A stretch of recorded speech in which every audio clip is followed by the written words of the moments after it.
পাহাড়ের সরু পথ, পায়ের নিচে কাকর আর চারপাশে হাজারো বাধা। তবুও একটি ছোট্ট মেয়ে বল পায়ে নিয়ে ছুটে চলেছিল, কারো কথা না শুনে, কারো ভয় না পেয়ে। তার স্বপ্ন ছিল একটাই, একদিন দেশের হয়ে খেলার। আর আজ সেই মেয়েটাই আমাদের গর্ব, আমাদের জাতীয় নারী ফুটবল দলের এক উজ্জ্বল নক্ষত্র, ঋতুপর্ণা চাকমা। এই ভিডিওতে আমরা জানবো তার শৈশবের দুঃখ, কষ্ট, ফুটবলে পথ চলা, সাফল্য আর আবেগের গল্প, বর্তমান আয় ও জীবনযাপন এবং তার ভবিষ্যতের স্বপ্ন পর্যন্ত সবকিছু।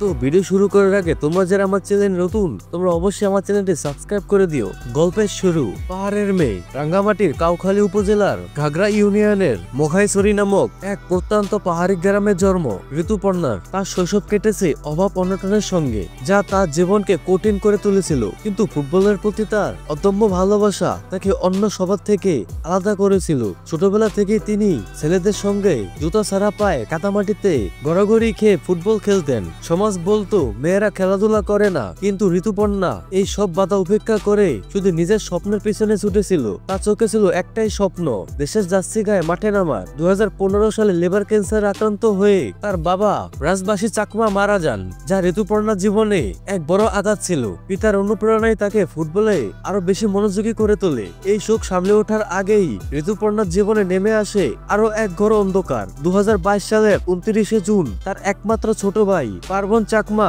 বিদ্যুৎপৃষ্ট হয়ে মর্মান্তিক ভাবে মারা যান। এই ঘটনা ঋতুপর্ণাকে মানসিকভাবে প্রচন্ড ভেঙে দিয়েছিল। পিঠাপিঠি ভাই বোন হওয়ায় তাদের সম্পর্ক ছিল বন্ধুর মতো। সাফের মাঠে গোল করে তিনি সেই গোল তার প্রয়াত ভাইকে উৎসর্গ করেছিলেন, যা তার গভীর ভালোবাসারই বহিঃপ্রকাশ।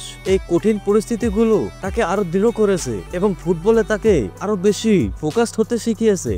ফুটবলে যাত্রা শুরু। 2012 সালে ঋতুপর্ণা অনূর্ধ্ব 16 দলে সুযোগ পান, যা ছিল তার ফুটবলের পেশাদার যাত্রার প্রথম ধাপ। এরপর অনূর্ধ্ব 19 এবং জাতীয় দলের জন্য একের পর এক ডাক পেতে থাকেন। মাঠে তার দৃঢ়তা, অবিশ্বাস্য গতি এবং সুনিপুণ টেকনিক তাকে দলের অপরিহার্য সদস্য করে তোলে। তিনি মূলত মিডফিল্ডার এবং লেফট উইং পজিশনে খেলেন, তবে প্রয়োজনে রক্ষণ ভাগেও সমান দক্ষতার ভূমিকা রাখেন। 2022 সালে সাফ নারী চ্যাম্পিয়নশিপে তার অসাধারণ পারফরমেন্স পুরো দেশকে মুগ্ধ করে। শুধু তাই নয়, 2 জুলাই 2025-এ মিয়ানমারের বিপক্ষে তার জোড়া গোল বাংলাদেশ 2026 এএফসি এশিয়ান কাপে খেলার যোগ্যতা অর্জন করে, যা বাংলাদেশের নারী ফুটবল ইতিহাসের এক বিশাল মাইলফলক। তার এই গোলের পর মা বলেন, গোল করেছি শুনে আর অসুস্থ লাগছে না। এই কথাটি ঋতুপর্ণার মনে শক্তি যোগায়। দুঃখ কষ্টের দিনগুলো। হারনা মারা এক যোদ্ধা। ফুটবল ক্যাম্পে যাওয়ার জন্য অনেক সময় হেঁটে যেতে হয়েছে 10 কিলোমিটার পথ। জুতা ছিল না, খাবার ছিল কম, কিন্তু স্বপ্নের অভাব নেই। বাড়ির কাজ, পড়াশোনা।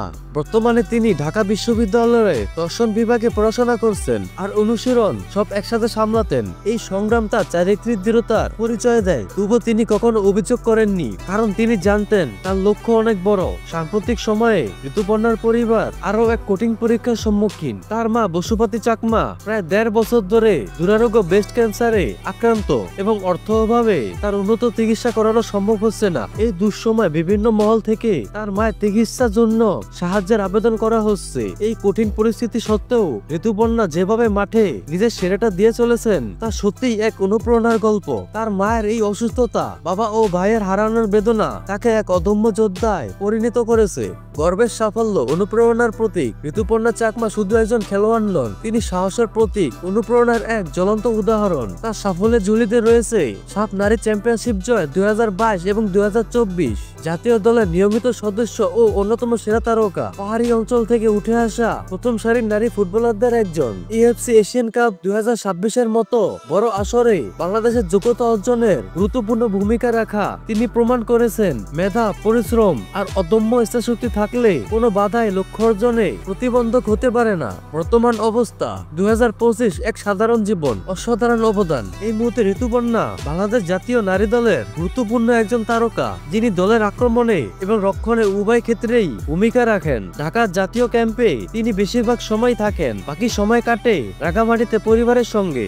আয়। বাংলাদেশ ফুটবল ফেডারেশন থেকে ঋতুপর্ণা এবং অন্যান্য শীর্ষ ফুটবলাররা মাসিক 50,000 টাকা পর্যন্ত আয় করেন। এছাড়াও বিশেষ টুর্নামেন্টে বোনাস ও পুরস্কার পান। মাঝে মাঝে স্থানীয় ক্লাব বা সংস্থার পক্ষ থেকেও সম্মাননা পান। তবে তার মায়ের চিকিৎসার জন্য যে অর্থের প্রয়োজন, সেই তুলনায় এই আয় পর্যাপ্ত নয়। ঋতুপর্ণা তার উপার্জিত অর্থ দিয়ে পরিবারের জন্য একটি ছোট অথচ সুন্দর বাড়ি বাড়ি বানিয়েছেন। এখনো ব্যক্তিগত গাড়ি না থাকলেও ক্যাম্পে বা ফেডারেশনের কাজের জন্য পরিবহন ব্যবস্থা থাকে। তিনি অত্যন্ত সাধারণ ও সরল জীবনযাপন করেন, নিজেকে এখনো পাহাড়ি মেয়েই মনে করেন এবং গর্বের সঙ্গেই এই পরিচয় দেন। জনপ্রিয়তা ধীরে ধীরে তার ফ্যান ফলোয়ার বাড়ছে, সামাজিক যোগাযোগ মাধ্যমে তাকে অনুসরণ করছে তরুণ তরুণীরা। পাহাড়ের মেয়েদের মাঝে তিনি এখন আইকন, যিনি স্বপ্ন দেখতে শেখান এবং স্বপ্ন পূরণের পথ দেখান। ব্যক্তিগত জীবন ও বিয়ে এই পর্যন্ত পাওয়া তথ্য অনুযায়ী ঋতুপর্ণা এখনো অবিবাহিত। বিয়ে নিয়ে তিনি চিন্তিত নন। তিনি বলেছেন, আমার এখন একটাই লক্ষ্য, দেশের হয়ে আরো ভালো খেলা, বাকি সব পরে দেখা যাবে। তার এই একাগ্রতা তাকে দেশের জন্য অনেক কিছু করার প্রেরণা যোগায়। ভবিষ্যতের স্বপ্ন ঋতুপর্ণা চাকমার ভবিষ্যতের স্বপ্নগুলো শুধু তার নিজের জন্য নয়, বরং পুরো নারী ফুটবল অঙ্গনের জন্য একটি উজ্জ্বল দিক নির্দেশনা। দেশের হয়ে আরো অনেক বছর খেলা এবং আন্তর্জাতিক মঞ্চে দেশকে প্রতিনিধিত্ব করা, ফুটবল ছাড়ার পর একজন কোচ হিসাবে কাজ করা, রাঙ্গামাটিতে নিজের নামে একটি ফুটবল একাডেমি তৈরি করা, যেখানে পাহাড়ি মেয়েদের জন্য আলাদা অনুশীলন ব্যবস্থা থাকবে, যেন ভবিষ্যতের ঋতুপর্ণারা আর কষ্ট না পায়। দেশে নারী ফুটবলারদের উন্নয়নে আরো সক্রিয় ভূমিকা পালন করা। শেষ কথা, ঋতুপর্ণা চাকমার জীবন আমাদের শেখায়, অভাব মানেই ব্যর্থতা নয়, বরং ইচ্ছা থাকলে কিছুই অসম্ভব না। বাবা ও ভাইয়ের অকাল মৃত্যু এবং মায়ের মরণব্যাধি, ক্যান্সারের মতো কঠিনতম ব্যক্তিগত জ্বর সামলেও তিনি যেভাবে দেশের জন্য লড়ে চলেছেন তা এক অনন্য দৃষ্টান্ত। তিনি শুধু একজন ফুটবলার নন, তিনি পাহাড় থেকে উঠে আসা এক গর্বিত মেয়ে, যিনি আজ দেশের পতাকা কাঁধে নিয়ে খেলেন এবং কোটি মানুষের স্বপ্ন পূরণের প্রতীক হয়ে উঠেছেন। তার জীবন আমাদের স্মরণ করিয়ে দেয় যে সত্যিকারের দৃঢ়তা আর আত্মবিশ্বাস থাকলে সকল প্রতিকূলতা পেরিয়েও স্বপ্নকে বাস্তবে রূপ দেওয়া সম্ভব। এরকম আরো বাস্তব, আবেগময় এবং অনুপ্রেরণামূলক ভিডিও পেতে আমাদের চ্যানেলটি সাবস্ক্রাইব করে পাশে থাকুন। আপনার চোখে ঋতুপর্ণা জীবনের কোন দিকটা আপনাকে সবচেয়ে বেশি ছুঁয়েছে কমেন্ট করে জানিয়ে দিন। আমরা গর্ব করি আমাদের এই পাহাড়ি কন্যাকে নিয়ে। তো ভিডিওটি আজকের মতো এখানে শেষ করছি। নতুন ভিডিওর জন্য অপেক্ষা করুন। ততক্ষণ পর্যন্ত ভালো থাকুন, সুস্থ থাকুন। আল্লাহ হাফেজ।